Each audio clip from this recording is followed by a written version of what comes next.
आप सभी का मेरे चैनल पर स्वागत है। आज मैं संविधान में आपकी परीक्षा की दृष्टि से भारत के महान्यायवादी की चर्चा करूंगा। देखिए, आपको ये पता है कि भारत के महान्यायवादी का उल्लेख संविधान के अनुच्छेद 76 में किया गया है और जो महान्यायवादी के पद का प्रावधान है वो ब्रिटेन से ही लिया गया है। ठीक है, अब इसमें सारी बातें दी गई हैं कि राष्ट्रपति द्वारा ही महान्यायवादी की नियुक्ति होती है और यह राष्ट्रपति के प्रसाद पर्यंत पद को धारण करता है। देखिए, जो महान्यायवादी का पद लाया गया था ये एक प्रकार से सरकार के कानूनी सलाहकार के रूप में कार्य करता है। जैसे आपके हमारे वकील होते हैं, हमारे लीगल सलाहकार होते हैं, वैसे सरकार का भी एक कानूनी सलाहकार होना चाहिए। तो इसीलिए महान्यायवादी का पद लाया गया और ये जो हमने कॉपी किया है ये ब्रिटेन से किया है। और ये जो पद है ये राष्ट्रपति के प्रसाद पर्यंत है, अर्थात महान्यायवादी जो है राष्ट्रपति के प्रसाद पर्यंत अपने पद को धारण करता है। यानी कि attorney general hold his post during the pleasure of president. अब प्रसाद पर्यंत का मतलब ये है कि जो भी पद प्रसाद पर्यंत होते हैं उनको हटाने के लिए किसी प्रकार के कोई महाभियोग की ज़रूरत नहीं होती है। प्रसाद पर्यंत का मतलब during the pleasure of president अर्थात दया पर होता है। अब देखिए, इसमें ये दिया गया है कि यह देश का सर्वोच्च कानूनी अधिकारी होता है। इसका मतलब he is a apex law officer of India. और सवाल ये उठता है कि महान्यायवादी बनने की क्या योग्यता है। देखिए, महान्यायवादी बनने की वही योग्यता है जो सुप्रीम कोर्ट के जज की होती है। और सुप्रीम कोर्ट के जज की क्या योग्यता होती है ये आपको भली भांति पता है कि सुप्रीम कोर्ट का जज बनने के लिए कम से कम व्यक्ति को भारत का नागरिक होना बहुत ज़रूरी है, जन्म से हो ज़रूरी नहीं है। और उसके बाद ये है कि वह कम से कम 5 साल तक किसी भी हाई कोर्ट में, एक या अधिक भी 5 साल तक किसी भी हाई कोर्ट में जज रहा हो, 5 साल तक किसी भी हाई कोर्ट में जज रहा हो, या 10 साल तक किसी हाई कोर्ट या सुप्रीम कोर्ट में वकील के पद पर रहा हो और राष्ट्रपति के दृष्टि में कानून का जानकार हो। तो यही जो योग्यताएं हैं यही सुप्रीम कोर्ट के जज बनने की है और यही जो है महान्यायवादी बनने की है। तो एलिजिबिलिटी क्या है? The person must be citizen of India, he must have hold the post of जज in any high court at least 5 years, और he must have acted as an advocate in any high court or supreme court at least 10 years, और he must be jurist in the eyes of president। तो जो आप ये देख रहे हैं ये महान्यायवादी बनने की योग्यता है, जो कि एक तरह से सुप्रीम कोर्ट के जज के भी बनने की योग्यता है। अब आप देखेंगे कि यह भारत सरकार को कानूनी सलाह देता है। आप देखिए, भारत सरकार बहुत से विधेयक लाती है, बिल पेश करती है, तो ज़रूरी नहीं है कि जो हमारे मंत्री हैं या जो सांसद हैं या जो सरकार में बैठे उच्च पदों पर मंत्री हैं वो कानून के जानकार हो। तो बहुत से ऐसे बिल होते हैं जिनमें कानूनी बारीकियां होती हैं, तो उन्हीं कानूनी बारीकियों को समझाने के लिए महान्यायवादी होता है, सरकार को सलाह देता है। जैसे इसमें दिया गया है, यह भारत सरकार को विधि मामले में ऐसे विषयों पर सलाह देता है जो राष्ट्रपति द्वारा सौंपे गए हैं। मतलब ये सरकार के किसी भी कानूनी मामले में, चाहे वो बिल हो या कोई अन्य मुद्दा हो, तो उस पर सलाह देता है। खासकर विधेयक बनाने में भी सलाह देता है ताकि संसद में आने पर विधेयक को लेकर के कोई संवैधानिक संकट ना आ जाए। तो एक प्रकार से सरकार को हर मामले में जहाँ जहाँ कानूनी सलाह की ज़रूरत होगी वहाँ वहाँ यह सरकार को कानूनी सलाह देगा। अब सवाल है कि इसका कार्यकाल क्या है। अब देखिए, आपको ये दिख रहा है कि महान्यायवादी का जो कार्यकाल है वो निश्चित नहीं है, दिया है। यानी महान्यायवादी का जो कार्यकाल है वो निश्चित नहीं है, मतलब संविधान में इसका कोई कार्यकाल नहीं दिया गया है, क्योंकि यह राष्ट्रपति के प्रसाद पर्यंत अपने पद को धारण करता है। इसीलिए इसका जो कार्यकाल है वो निश्चित नहीं है। इसको ध्यान रखेंगे, ये मेन पॉइंट है, निश्चित नहीं, अनसर्टेन है कार्यकाल। 5 साल या 10 साल मत बोलिएगा, इसका कार्यकाल अनिश्चित है। अब यहाँ पर दूसरी बात यह है कि महान्यायवादी की शक्तियाँ क्या हैं। देखिए, महान्यायवादी भारत के किसी भी अदालत में सुनवाई का अधिकार रखता है। इसका मतलब देखिए, ये कोई जज नहीं है, ध्यान रखिए, ये कोई जज नहीं है।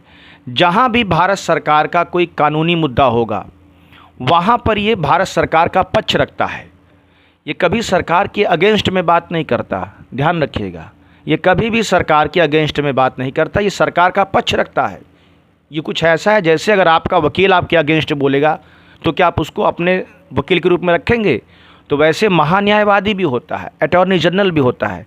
ये सरकार के लिए अदालत में सुनवाई करता है, लेकिन ध्यान रखिए ये जज नहीं है, ये फैसला नहीं सुनाता है। अब महान्यायवादी संसद की समितियों में जा सकता है, संसद की बैठक में भाग ले सकता है, बहस कर सकता है, बोल सकता है, लेकिन ध्यान रखिएगा इसे मतदान का अधिकार नहीं है। ये जो मैंने अंडरलाइन किया है, इसे मतदान का अधिकार नहीं। मतलब he can participate in the parliamentary session and meeting and committees but he can't vote, लेकिन इसे वोटिंग राइट नहीं है। अब आपको कमेंट बॉक्स में ये बताना है, ये जो प्रावधान है कि महान्यायवादी संसद की बैठक में भाग ले सकता है लेकिन मतदान नहीं दे सकता, यानी किसी बिल पर ये मतदान नहीं दे सकता, ये हमारे संविधान के किस अनुच्छेद में है? अब कुछ बच्चे ये सवाल करेंगे, सर मतदान क्यों नहीं कर सकता? देखिए, मतदान करने का अधिकार केवल संसद के सदस्यों को ही होता है, तो ये संसद का सदस्य नहीं है। पूरे भारत में एकमात्र ऐसा अधिकारी है जो संसद का सदस्य ना होते हुए भी सांसदों के बीच में बैठकर बहस करता है, बोलता है। हाँ, लेकिन वोटिंग राइट इसके पास नहीं होता है।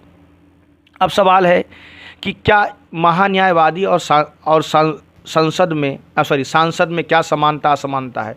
पहली बात, समानता तो यही है कि सांसदों की तरह ये भी बैठता है, बोल सकता है, बहस कर सकता है। और एक चीज़ बड़ा इम्पॉर्टेंट है जो अक्सर एग्ज़ाम में कंफ्यूज कर जाता है, इसे सांसदों को मिलने वाले विशेषाधिकार प्राप्त हैं। मतलब कहोगे सर विशेषाधिकार क्या मतलब?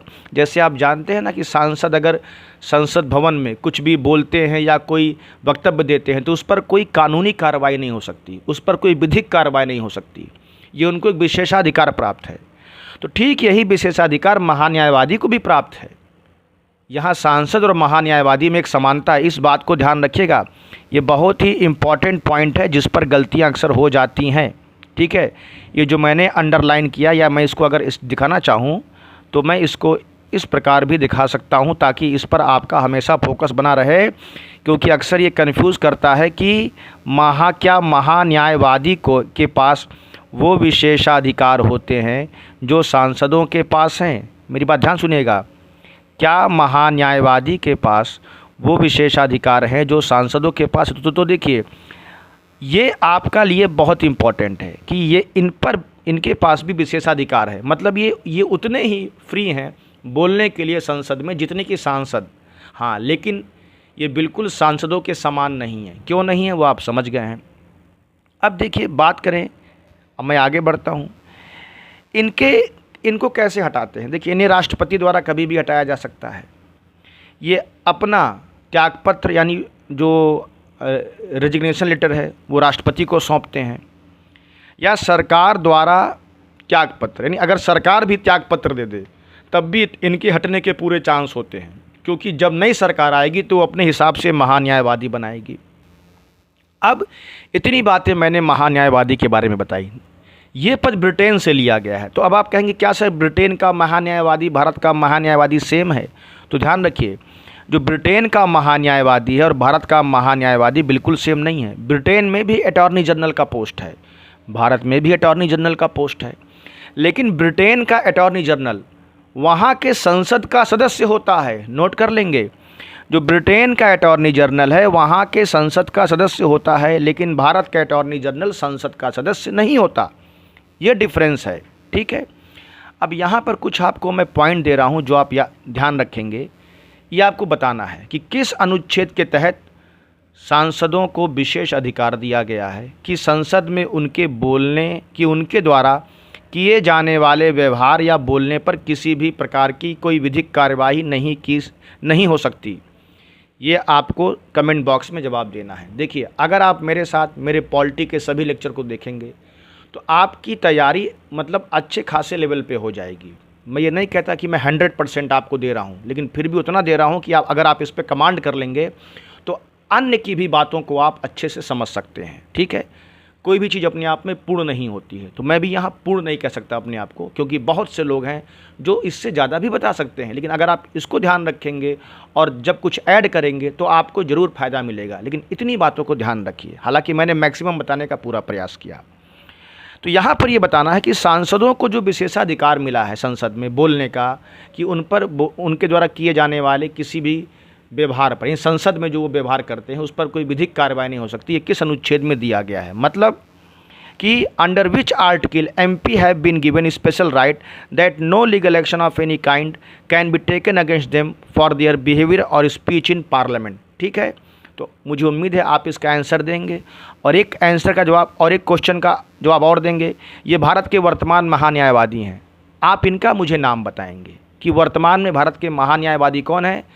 और एक क्वेश्चन और दे रहा हूँ कि भारत के पहले महान्यायवादी कौन थे और उनका कार्यकाल कितना था।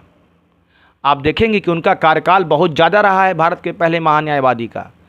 तो देखिए, मैं जितने प्रश्न दे रहा हूँ, अगर आप इसको नोट्स के थ्रू करते जाएंगे, चाहे मेरे शॉर्ट्स से, चाहे मेरे इस वीडियो से, लेक्चर से, तो आपको बहुत फ़ायदा होगा।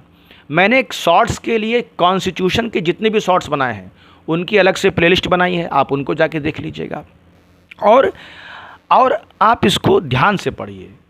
महान्यायवादी के बारे में मैंने सारी बातें बता दी, ठीक है। तो लगभग इतनी बातें आपको मैंने समझा दी और महान्यायवादी के रेफरेंस में इतने ही क्वेश्चन पूछे जाते हैं, ठीक है। फिर अगले लेक्चर में आपसे मुलाकात होगी, उम्मीद है आप इसे पसंद करेंगे। ये मेरा एक छोटा सा प्रयास है मेरी तरफ से आपके लिए, उम्मीद है आप इसे पसंद करेंगे। Thank you very much.